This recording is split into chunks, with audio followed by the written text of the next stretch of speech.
Hello, this is Melody LeBaron, and it's June 22nd. I'm here with Sarah Kerr, who is a death doula. The name of her company is Soul Passages, and she lives and works in Calgary, Alberta, Canada, which is a homeland for me. It's where Alberta is where my family is from.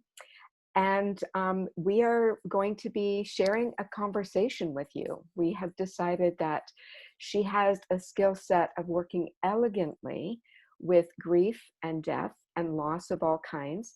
And I do similar work. And so we've just decided to take some time today and ask each other some brilliant questions and share what we have found is helpful. So I'd love to start, Sarah, with knowing, how in the world did you come to be working with the dying and the grieving, which is something that most people would say, oh no, I don't really even want to know you're doing that. Well, first of all, thank you for the invitation. It's lovely to be here, and I've been excited by the conversations we've had and looking forward to this one. I came to this work in a variety of different ways, and I'll give the abbreviated version of that. I had previously been working in social justice, community organizing, ecological justice work, and really on the front lines with some pretty big social change work. And it was pretty exhausting and not sustainable in the long run. And I went back to school because I wanted to learn more about change and see how change happens at a deeper level. So I say I work with social justice work. Now I work with social healing work. So there's a kind of a transition there. That what I do with dying people and their families is essentially help people process loss and change and transformation. And at a cultural level, I mean, we're recording this just in the, I don't know what stage we're at in the Black Lives Matter movement waves, but we've had some big crests and it's still very alive. Very alive, yes. There's a lot that we need to let go, yes. Especially those of us who've been in positions of privilege like me, where we've had a lot of goodies from the way the system is, but the system can't continue. And so we need to let go. Yeah. And so what I teach families when someone's dying is how to let go. You think you're not going to be okay without this person in your life, but actually you can be okay. Yeah. And so for me, there's a big correlation that we think we're not going to be okay without white privilege or the ability to fly planes everywhere we want and to buy all the plastic gizmos we want, but actually we will be okay. Actually, I think we have to look more deeply within ourselves, but within our culture as well, and look at what's sustainable and what's not sustainable. Yeah. And the work I do with dying people is really about helping them dying people and the communities around them, because I work with both, helping people to come to terms and accept what's no longer true, right? Good health might no longer be true. The ability to drive, the ability to live in your own home, the experience of having your husband alive with you, all those things are no longer true. And in the cultural change work, there are other things that are no longer true, that never really were true, but we lived as if they were. That we can continue consuming endlessly, that we can continue clear cutting and mining and fishing endlessly. Right. So it's sustainability to me is an angle in, but it's really about coming to terms with the truth of natural laws and living our lives in alignment and in harmony with them. Yeah. So can you share with us, what can you share with us about when you went back to school, when you knew that the work you were doing just, didn't feel effective or even alive for you anymore? What was it in your new studies that helped you to lean in to what so many people, when I tell them what I do, they actually lean away. They were like, oh, you work with the dying, as if I have something that they might catch. Yes, I get versions of that. Or I also get the opposite, which is, oh, that's really interesting, and people lean in. So it seems to have one response or the other. Yeah. I went back to school to do a doctorate in transformative learning and to look at really big sort of paradigmatic shifting, how we do that. So that was the academic track, but really it was living in the Bay Area and this enormous opening I went through around sort of capacity to and porousness to non-physical energies. You know, we call it a spiritual opening, really in the way I framed it. And I realize this is a really hot, complex topic, but it had value to me. And I wrote a whole dissertation about it to explain it, but I framed it as a shamanic initiation. Yeah. And that process of becoming available to energies that were not previously, don't come in the five senses, really undid who I was. And it was a kind of death of an old way of being and a birth of a new one. Right. Of someone who lives more consciously in a world that's more complex than dominant Western culture allows to be. Right. And so my work there was really about this process of initiation. And that is a death and rebirth process. And so all deaths and losses are initiatory processes. So that was the overlap. And in the process, my dad had a really serious stroke, didn't die, but was really a death of who he was. It was a social death that had a big impact on me too. So all those things together led me to this new, I mean, my degree's in transformative learning. I feel what I'm doing is a transformative learning process around death and dying. How can we look at it and understand it in a different way?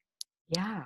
And really the way you're teaching it is just so elegant and so beautiful and so simple that I'm guessing that you might have clients from all faith traditions or clients who profess themselves to be atheists, and you have no problem working with whatever their language is. Yes, that's true. It's as long as people can find a map. There's so many maps that are accurate and useful. As long as you can find a useful map, that's the map we'll use. Sometimes I can offer people one if they don't have one that they really can articulate, but it's really an archetypally universal experience, this transition from being incarnate to discarnate. That's a universal journey. How we understand it, the religious traditions, the cultural traditions. There are lots and lots of successful ways to do that. Right. Yeah. Right. And so you and I have shared a lot of these experiences, the shamanic death and rebirth, the initiatory process, the ways of working with archetypes. How in the world did you choose soul passages as what you were going to call this beautiful offering that you offer to clients and students? There was a lot of trying on different phrases. It makes me laugh because it's spring in Calgary. I just had a tree guy come and work on my tree, and I gave his office assistant my email address, which is Sarah@Soul Passages, and she wrote it down. You can tell she's a tree person. She wrote soul pathogens. No, wrong answer. It's not soul pathogens. And occasionally I get it addressed to SOLE, like it's a shoe or a fish or something. So I didn't think it would be as confusing as it is. Mostly it's not. Soul passages, because really what I see myself doing is soul medicine. Right. The Western medical system in particular, and the other complementary systems also, but Western in particular, really focus on the physical. What are the symptoms? What are the signs? What are the interventions as our physical body deteriorates through illness and to death? We understand that as a map. We know your temperature does this, your blood pressure does this, do that, do this. But there's a parallel map of our soul's journey. Yeah. And it's equally trackable. It's equally both unique, and there are some common themes. And I feel like we also need to develop a soul medicine, a map of what's happening and what the interventions are to support healing at each stage of that process. Yes. Our body is not the only thing that's going through a change. It's our soul. And death is the act of the body and soul separating. Exactly. So we need to give equal value to both of those. And so this, comes a lot back to the initiatory idea and now initiatory archetype, but it's a transition. It's a rite of passage from one way of being to another, whether that's in a body I go from being a wife to a widow, maybe, or whether it's out of a body, from being a living person to a dead person. Yeah. And I've heard you talk a lot about the land of the ancestors. And so speak to us a little bit about how when you're working with the dying, you're also working with their team, their family members, their caregivers. Speak to us a little bit about how you work with them and how you help them understand the process. When I first started my business, people say, get your niche, figure out who your specific clients are. Right. And I was like, well, mine are the living, the dying, and the dead. You can't get any bigger than that. So it's taken me a while to get a little more specific about exactly who are best suited to the services I offer. But my understanding, and the understanding of most people who work with me, is that there's some continuity of the soul. There's some consciousness. You can name it lots of things, and I don't get too attached to the name, but we exist beyond our physical bodies. And if that's the case, then that map applies. Where are we going? Who do we become? And from this perspective, standing in a body, we can't know for sure, but we have a lot of indications, and we have a lot of spiritual teachings and wisdom. And we can pretty much assume that wherever everyone else has gone, that's where we're going to go to. So given that, for me, that framing, the village of the ancestors, the village of the dead, is a way of saying, okay, I don't know where it is exactly, might have some glimmerings, but people who've gone before are going to be there. And, often the vision I use with people is crossing a river, right? Living are on one side and the dead are on the other. And of course, so many cultures understand death to be a voyage across water. And that gives a frame that's so much more complex and more supportive than the Western frame, which says, when you're dead, you're done. End of story, end of existence, and most importantly, end of relationship. Right, right. Because our psyches cannot exist outside of relationship. What's the worst thing you can do to someone? Shun them. Shun them. Yes. Excommunicate them. Exile them. Yes. Treat them as if they were dead. Yes. And that's in a culture that says dead is non-existent. Right. And so we need a map that says, okay, I don't live in the same village or maybe the same part of the village, but I still am in the larger community. I'm in a different way of being in relationship. Right. And so that framing, in a way, it's a mythic understanding. And myths are one way of understanding the relationship between myth and ritual. That myth is the larger archetypal experience, and ritual is the day-to-day lived practice and enactment of that myth.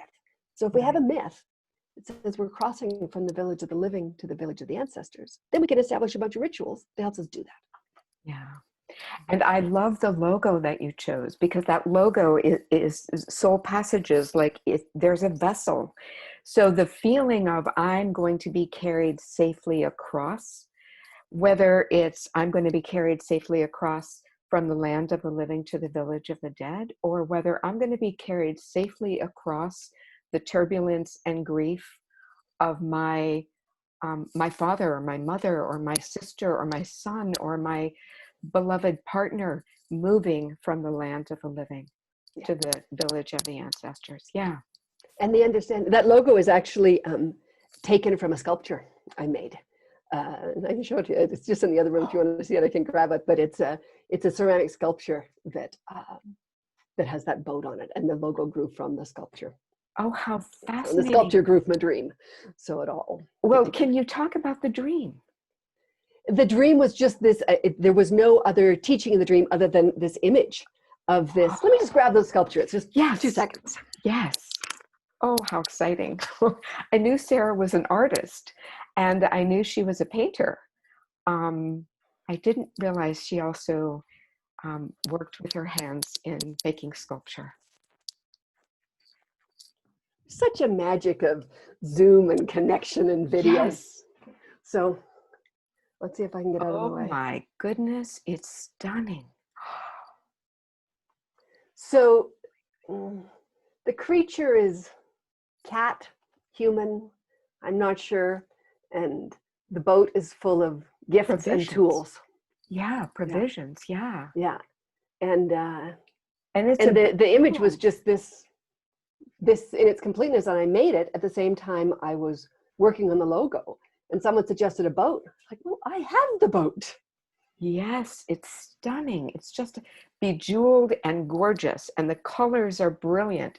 So I just want to reflect, because I do feng shui, that the purple, that shade of purple, and that shade of green, and gold are the three main colors that activate the abundance gua, or the manifestation gua of your home or your workplace.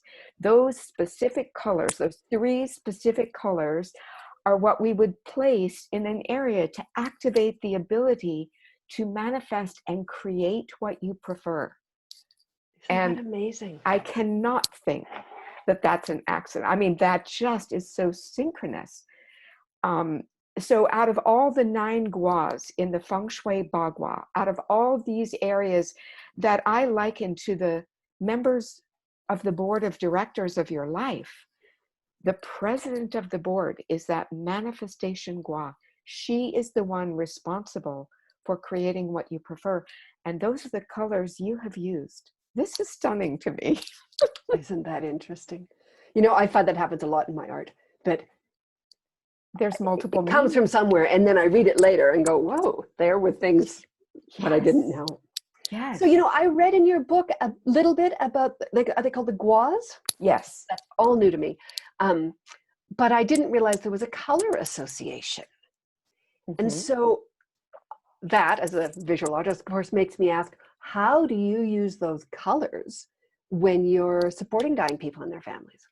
Well, I feel like that's a really beautiful question. And to take my understanding, to really comprehend my way of understanding the ancient technology of feng shui, which is, some people say 5,000, some people say 7,000 years old, comes from China. To really understand how I experience that ancient technology, I have to bring people out of the Western paradigm, or the Western view, the Western sort of one up, one down way of relating to the land we live on, to the homes that we live in. Feng shui literally means wind and water. These are the forces that shape a landscape. And so for someone to really comprehend the way I experience feng shui would be to come out of this, I'm a steward over my land, I cultivate my land, to one of, I partner with my land. I speak to my land speaks to me. I cultivate my garden offers me its gifts. There's a reciprocity. There's a relationship that's alive. And to understand feng shui, I asked my clients, and I've been doing this for over 20 years. So 20 years ago, the answers I would get from my students when I would ask these questions in the class have actually evolved, actually have matured. So when I used to ask, do you believe that nature is alive and intelligent? Usually all the people in the class would raise their hands. Sometimes a few skeptical ones weren't sure that nature was actually alive and intelligent. Most of the people would say yes. And then if I would say, okay, let's imagine that you and I are walking along our favorite place in nature. And I believe each of us have a power place. For me, it's the mountains. I've lived in 30 places around the United States and Canada in my life. And this is finally my move of choice. I'm in the mountains. I have a view of mountains. But if we were walking, Sarah, in the mountains, and I were to say to you, do you believe that as we're walking along, you know, with this beautiful view, do you believe that nature is aware of us? What would you tell me? That's my lived experience. Yes. Of course. Yes. And as I would. And I grew up playing in the Canadian Rockies. So those mountain spirits still live inside me, still speak to me. But most of my class 20 years ago, if I asked them, do you believe that nature is aware of us? No, they didn't even know how to comprehend the question. So then when I ask, do you believe that nature can partner with us, can answer our questions, can support us on our quest, whatever that is, you, I'm sure, would tell me yes. Again, maybe only a handful of people would raise their hands back then. Now, I would say it's between 50 and 70%, depending on the group of people I'm speaking to, will raise their hands for those last few questions. So, but all of us, when we believe that nature is alive and intelligent, that there's some kind of intelligence or consciousness singing through every environment, right? And so I live in a valley up on a knoll. I have a view of the cow pasture next door. These beautiful cow beings that come running when I do my pranayama in the morning. And I have a view of the mountains. So for me, it's this beautiful, I'm receiving the gifts. I'm receiving the gifts that are not just visual for me. They're tangible and they're also intangible. And when I have a question, when I have a quest, when I need counsel or wisdom, I don't just call my mentors. I go outside. I do a medicine walk or a vision quest. I ask the mountain spirits to inform me. So somehow in the Western mind, when we enclose nature and we build a house or a workspace, somehow the space inside becomes dead to us. So for me, feng shui is about helping the space inside, helping my clients and my students to recognize that the spaces inside, just because we've enclosed them, we haven't killed nature. We haven't killed the consciousness. And so there's aliveness, there's chi, there's intelligence inside the walls of your home, inside the walls of your workspace. And my experience of feng shui is it gives you a way to partner with the consciousness of your home that's very detailed. And so if I were to ask you, of course, you and I have not talked about feng shui. We haven't explored this at all. But if I were to ask you, do you believe that the space inside your home is alive and intelligent? What would you tell me? Oh, I mean, yes. It's not only alive and intelligent, but it's not space. I had a really powerful dream once of walking through the Bow Valley, which is just a little bit west of here in the mountains, and as a woman who had lived here 10,000 years ago. And this experience was walking not through empty space, but walking through a thickness of plasma. I don't know what it was, but it was moving through almost like an ocean of water.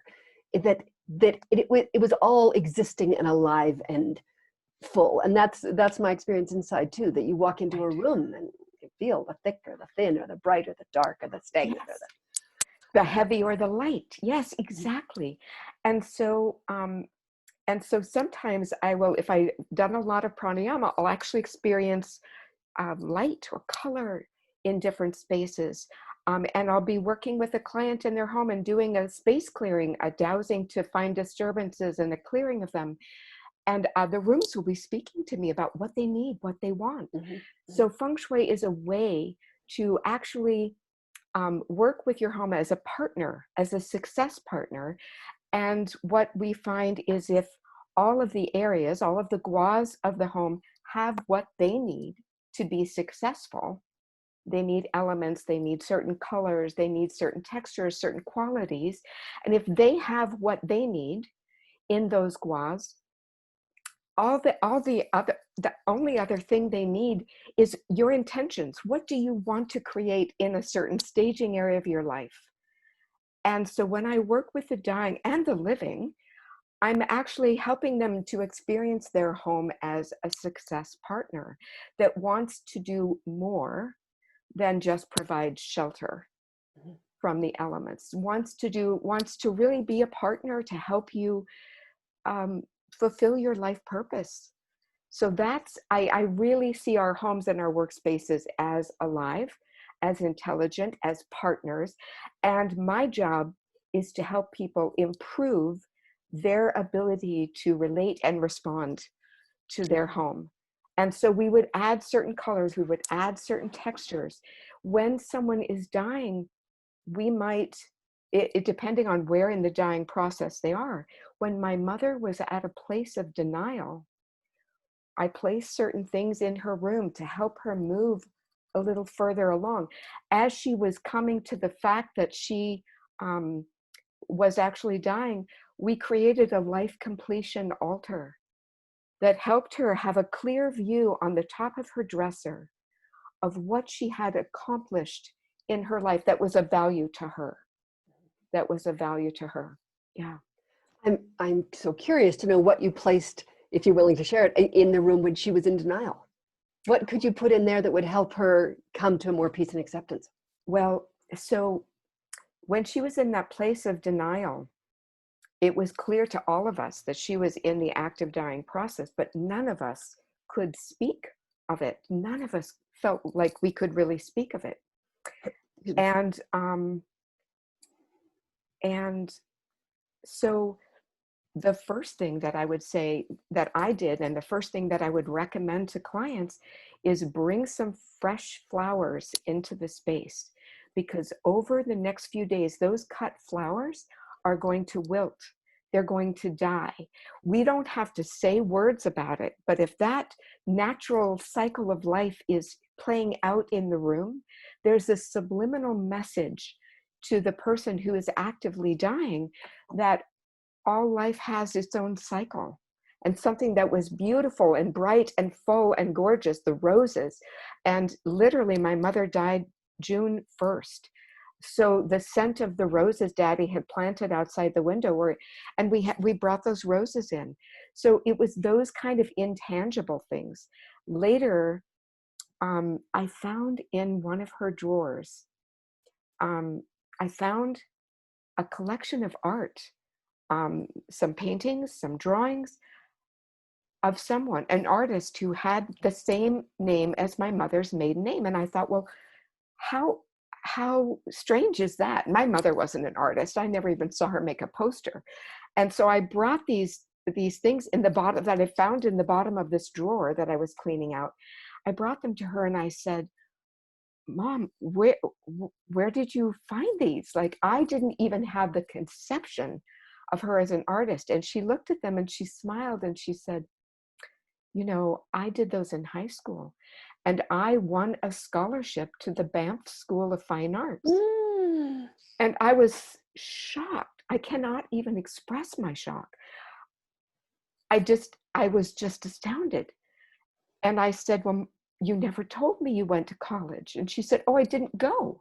I didn't accept it because all I ever wanted was to be a wife and mother, and your father and I married, and all I ever wanted to be was a good wife and mother. And in that moment, I said, well, Mom, you were. But I also recognized within myself that my mother had a gift that I never even knew about, and that I was raised with sort of this either or. You can either be this or you can be this, but you can't be both. That I later really did a lot of work around, and her artwork was on my altar as I did that work. But what that showed me is that what we needed to assemble on the top of her dresser was all of the photos, was all of the memorabilia around being a wife and mother. And that is what we placed there. My brother, before he had left to go on his mission, and she told him when he left, don't come back. Don't come back. Don't leave your mission. I want you to stay on your mission and do the work I have prepared you to do. So before he left, he gave her this beautiful statue of a mother and a son, a mother and a teenage son. That was a part of the altar that she looked at every day as she came to completion with her own life. So there are many, many things that the room can do, that the house can do if the person is dying at home, or the facility can do, to really partner with the processes that the dying person goes through. Yeah.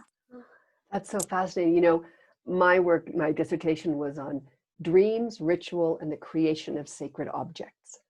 And so I think of those things as objects rather than as the room, but it's the same way. When my dad was dying, we built him an altar with 2 levels, and he had always saved funeral cards and just stuck them on his bulletin board. I brought them all in and we sorted through, and he said, this one, not this one. So we chose maybe 7 or 8 of his friends who had died.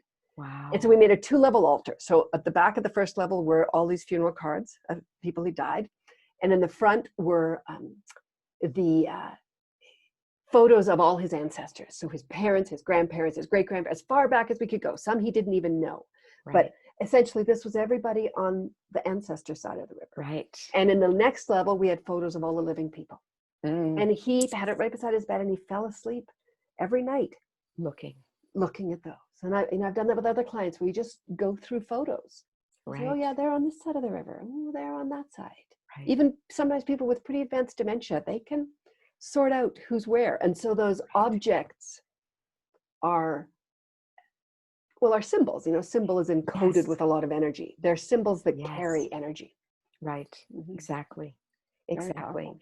Yeah. And so, when the dying person is still ambulatory, when they're still moving about the house, and my mother hobbled out to the breakfast table a few hours before she passed. And so, it's important that the areas of the home are activated to support the process. She becomes the locus of control, like I talk about in the book. People have much better outcomes when the birthing mother or the dying person is the locus of control, and all decisions, even if the person is no longer conscious, all decisions are made with their wishes in mind. Mhm. Mhm. And so we were blessed as children. My dad was blessed that my mother did come out of denial and state her wishes and state how she wanted things to go. And I'm sure the clients you work with, you help them through the process of sorting out what they can choose and how the objects around them can support that process. Yeah. Yeah. And how the space, the idea for me of being a death doula is that birth and death are 2 gateways, and that at birth the child and the mother are one, and there's a separation. Right. And it's painful, but it makes life possible. And at death, we're one with our community. Yes. And that's the separation. And, at birth, the child is dying from being in the womb and perhaps from a life outside of a body. Right. And being born into a body. And as we die, there's another birth and death happening. Right. And so I often encourage people to fill the room and attune the room as if it were a womb from which someone were leaving. Gentle, soft, safe, tender, all the things that you'd want as you're about to make this big transition. Yes, absolutely. When I was a teenager, I read a book. I don't even remember the author now. This birth we call death. Mm. And that really did make a significant impact. My mother's death was not the first one I had experienced. It was the first one I midwife. So it was the first initiation into the death mysteries. But that book had such an impact. And it probably was the instigator in me really taking on, as my mother approached the active dying phase and then was in it, taking on, finding in my own consciousness the beliefs, the indoctrinations that were not helpful, that death is a failure, that, death is the end, all of those kinds of things. Because when those are in your consciousness and you're actively holding them, if you're in the presence of someone who's dying, those beliefs actually act as a wall or a numbing agent. You can't get your attention all the way over on the thing you're afraid to feel. Yeah. The clients often say to me, I will never think about death the same way again. And that undoing of old cultural indoctrinations about what death is. Either ones that are dysfunctional and not helpful, or ones that are a complete vacuum. Like death is the end doesn't give anything to touch because it's a nothingness. Right. So unwinding the unhelpful ones and filling the voids with some that are helpful. Exactly. That's such a big part of the work. So, Sarah, can we shift our topic just a tiny bit? Um, and you and I have talked about the fact that we're in a shamanic death as a culture. We're in a shamanic death right now, from my perspective, with all patriarchal one up, one down, dominator, submissive structures. We're looking at the lack of trust that people feel with the media. We're looking at lack of trust with government officials, people that we, maybe 50 years ago might have felt a lot of trust in our leaders. Now that trust isn't there. So we're in this sort of initiation as a culture, and many people are finding it as chaotic, a transition as during a birth, when the mother is in transition, there's no coherence. It's a time that you really need to be prepared to get through well. What are you holding personally that's keeping you centered, that's keeping you grounded and stable and able to put your attention on what you prefer during this time of chaos and transition as a culture? Great question. I am, Joanna Macy is one of my core teachers, and she has a wonderful line that we're being asked to hospice the death of an old culture at the same time we midwife the birth of a new one. And Yes. for me, that's such a powerful image, because it tells us both those experiences, death and birth, are hard. Yes. And that we are being asked to do both at the same time. It's doubly hard. It validates what's happening. And so I don't know if I would call what's happening a shamanic death, but I would call it an archetypal death. So and at an energetic level. And I think in the death or birth experience of an individual, say an individual person is dying, in an ideal world, they're surrounded and held by a container of their intimates and larger into their larger community. And that community holds the container. Right. And let's say if we look at the initiation between leaving the village of the living, crossing the river, and being received by the village of the ancestors, there's we're launched from one side and we're received on the other. And so there's a sense of a trajectory where we're accompanied, and where, even though there's a lot of mystery in there, there's a known pathway. And I think what we're in right now, and I think a lot about this, and I really have to, okay, if I'll say what I think about that, I'll say how I hold it. That I think it's doubly or triply or infinitesimally more complex, because it's not like one person is being held by a container or one community is being held by a larger community. Everybody is in the ending process. Right. So it's hard to have anything to rely on. Right. Right. So that makes it particularly hard. And also, rites of passage are always about, we talk about a liminal zone. Limen is the threshold, it's the doorway. And so in anthropological literature, that leads to, okay, we stand in this room, and then we step across the doorway and we stand in this room. And then we are fully across them. So we move from one room to another, from one experience to another. And when we can see the experience we're leaving and the experience we're going to, it's hard, but at least we know where we're going. Right. And now we don't know where we're going. Mm-hmm. And that is the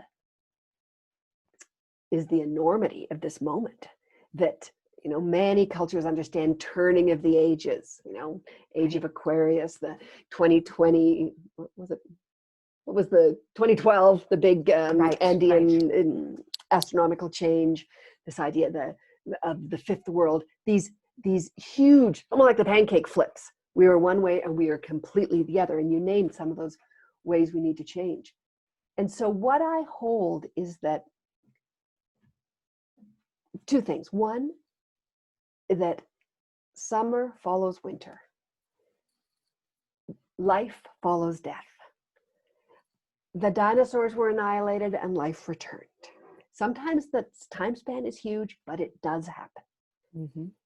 So I just lean on that with such conviction that birth follows death. So we don't know what's being born, but it will be.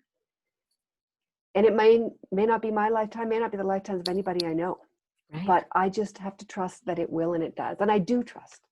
And the other is the idea that systems theory tells us that systems get so far out of balance, and just before they make the flip is the most chaotic. And there is no way of seeing what the new will be from the place of the old. Right.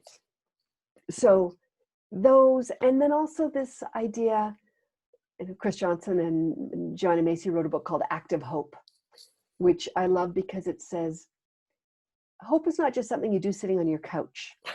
We actually make the future, right, by our actions. Right.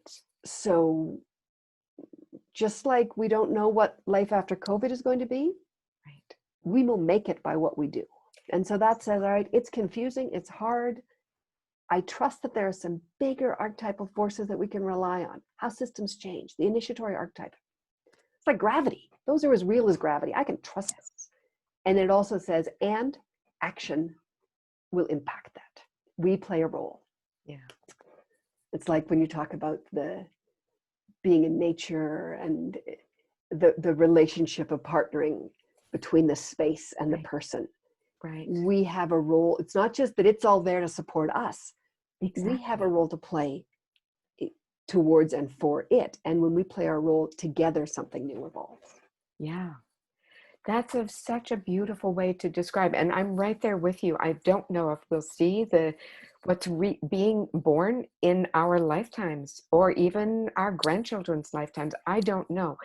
But I do know there's a beautiful metaphor that I lean into during these times of what happens to the soup that has been the caterpillar before it becomes the butterfly. These imaginal cells form. And at some point in that process, these imaginal cells begin to communicate with each other. And I feel like that's what you and I are doing. I feel connected to certain people, not just my mentors. And Joanna Macy, I would consider her one of those. I've never studied with her in person, but love her work, the work that reconnects. And so not just to the teachers that came before us, but to the peers, the colleagues that are holding something similar in their consciousness. That yes, it's messy, just like birth is just horribly messy. There's pain, there's suffering in birth and death, and something new is being created. And if enough of us around the planet are holding the imaginal wisdom, not of matriarchy or patriarchy, but of synarchy or heterarchy, where it's the wisdom of the collective, of the tribe, I feel like we're doing some legacy work there. Several years ago, I did a program, a small group program, which many of the women who had been in my clean sweep, which was a teleseminar I did on clearing the clutter out of your home, or organizing everything you have remaining. I took a deep dive into that work with some women who were really wanting to clear their space so they could live their legacy life, so they could do their legacy work. And I feel like we are living in a time where, especially those of us who are in our third act, our legacy work is now being required of us. We need to step forward and really give whatever those gifts are, because they're needed to form this imaginal collective holding a vision for what can come after us. Oh yeah, absolutely. And this idea of communication, that animism tells us that relationality is the fundamental organizing principle of life.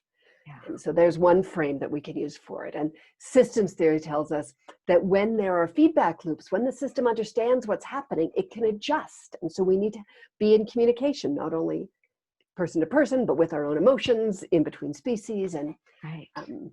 the image, the phrase I love is the holinarchy, which is Oh, the whole. Yes. And I love the imaginal cells image. Another one that works really, I think, well in this situation is the image of Indra's net, which is an ancient image of essentially a holograph of the existence being a web of gems and lines connecting those, and that each gem in all its facets reflects all the other facets. Right. And so what you say about giving gifts, for me, Indra's net is another way of saying waves and particles. Yes. Right? It's points and relationships. And I often do meditations with my students where we imagine ourselves to be those nodes, and then we open the lines of communication that allow us to be in relationship with everything else, because that's what dominant Western culture has done, is severed those and said, well, I'm you and I'm me and you're you, and we're very different. So that those gifts can flow when we put ourselves back in relationship. And the gifts, I don't know how to say it, that in times of challenge is one of the ways that invites our gifts to flow. Yes. And so the people who sometimes are suffering these afflictions, dying people, are bringing incredible gifts to their community. Yes. By allowing a place where the gifts of others can be given and be received. So what you're saying about legacy work and our ability to give our gifts, that's how we're going to get out of this. Yes. And to both give and receive, and realize that needing is a gift. Everything flows all directions at the same time. Yes, yes. And there's, for someone who's dying, that's a really, really important point. And in all of the deaths I have midwifed, they will come to that point of, I just want to leave. Like, I just want to suicide, or I just want to take myself out. The process is too painful. And usually what's needed in that moment is to let more love in. The team wants to support them a little more, and they need to surrender and really let them receive. And the way that I describe it, this has been hard for some of my male clients. The way that I describe it is that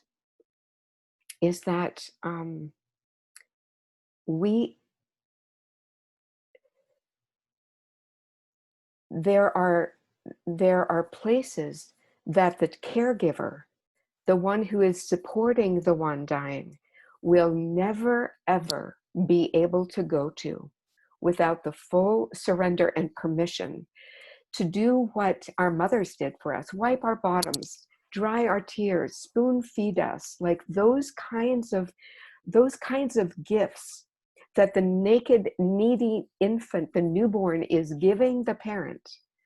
The dying also sometimes are able to give their caregivers.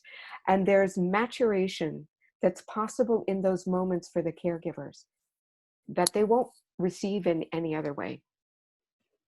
Yeah.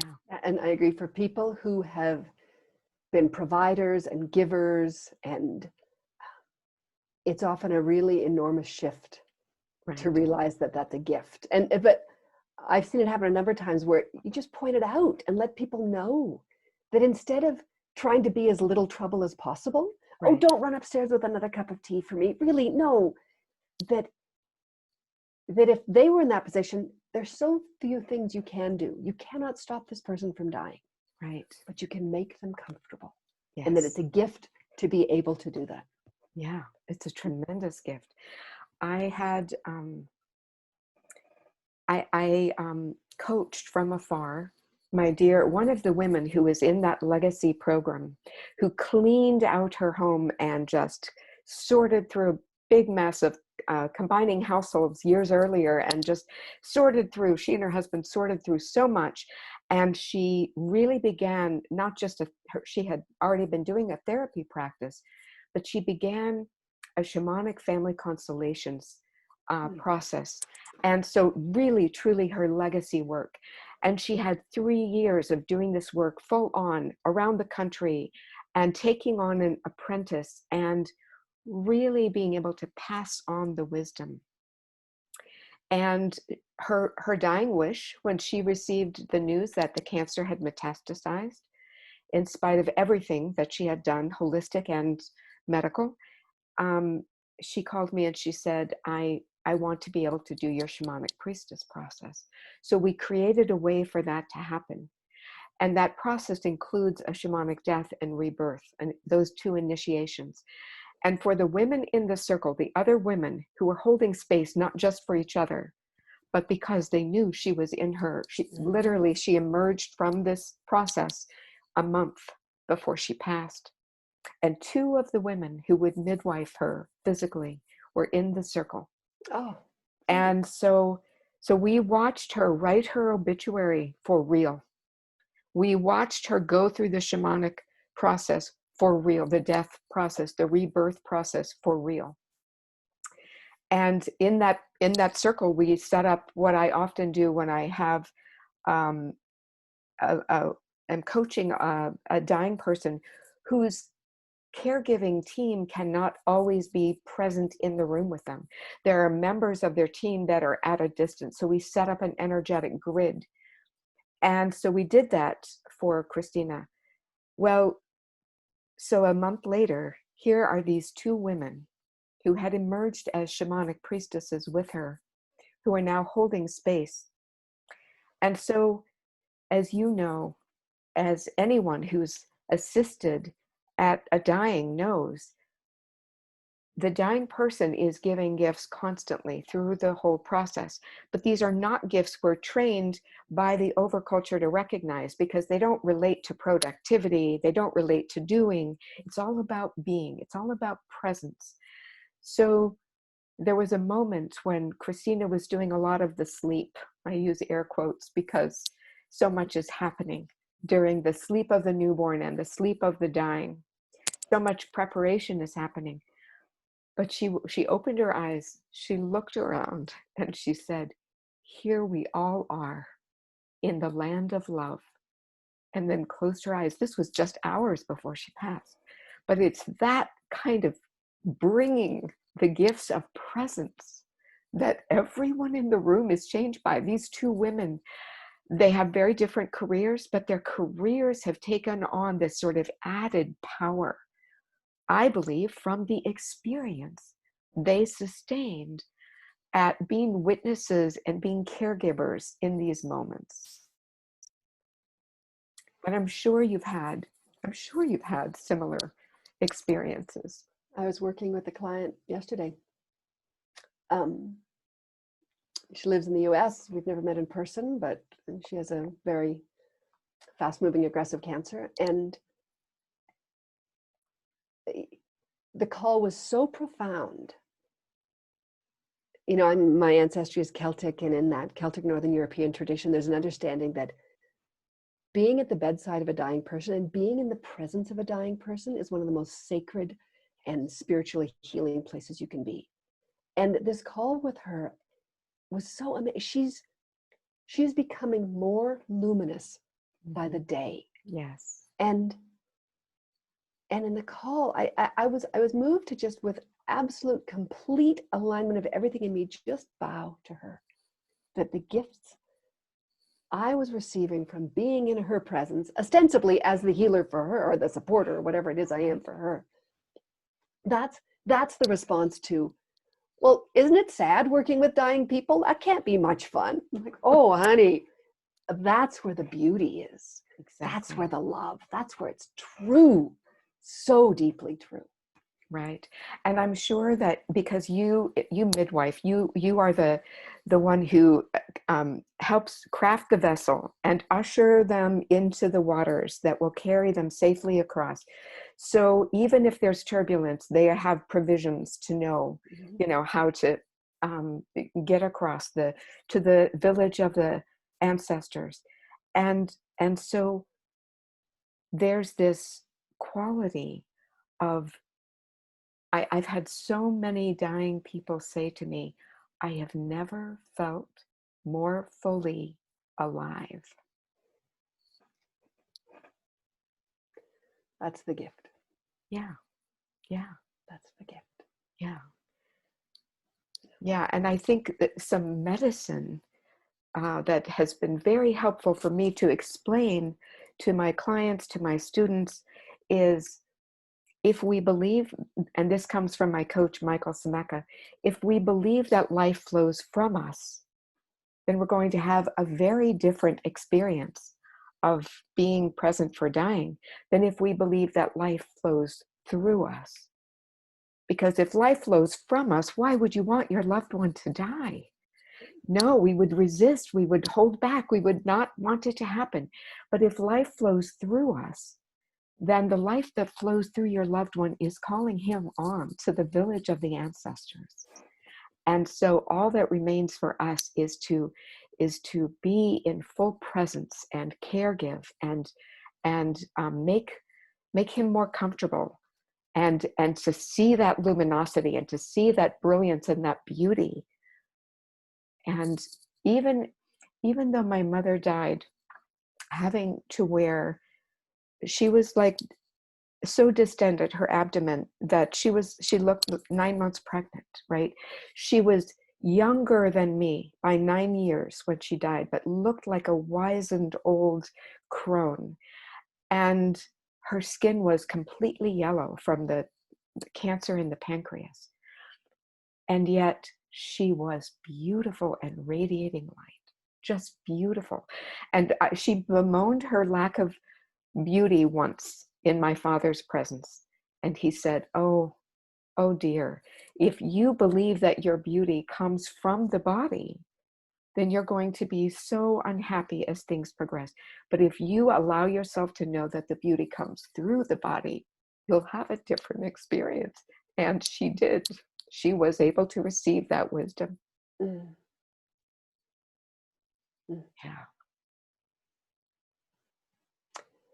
There are some beautiful photos done by a German photographer, I can't remember his name, where he photographs people just before death and just after death. Oh. And I share them a lot with my clients, especially people who have never really seen dead bodies, because they're afraid of what will happen when this person is dead in their house, and they just have a fear of this abstract dead bodiness. Once you saw these pictures, these people are so beautiful. All the tension, all the anger, all the stress has disappeared. Okay. Gone. Yeah. And I've seen pretty profound changes, and this is common. People who home funeral guides who work with bodies over days after a death. There's especially in the right ritual situations, there's how they look when they die, and there's 2 or 3 days later, even the next day sometimes. And sometimes that can be quite a profound smile. Oh, yeah. Yes, I've seen that as well. Yeah. Last summer, I midwifed the death of my teacher, Colin Tipping. And he wrote the book Radical Forgiveness that radically changed my life 20 some years ago. And when he moved, he was in Atlanta, I was in Atlanta, someone recommended a feng shui consult. And so we met maybe 10, 15 years ago and became really good friends. And so I had written to him, but now we had met in person. And so when his cancer metastasized, he reached out by phone the same day that his wife sent me an email. And she said, "We need you now for a different reason." And that smile, we just had to wait a little while, and then that radiant, beautiful smile was there. I would love to talk all afternoon to you, my dear, but I have a client, so I'm We going to have to go. Yes, to we wrap need. this up. Yes. So are there any last words that you would like to share with people who are just thinking about being present for death? It's not dangerous. Mm. It's safe. Ram Dass says that death is safe. It might be hard. It might be emotionally and physically painful.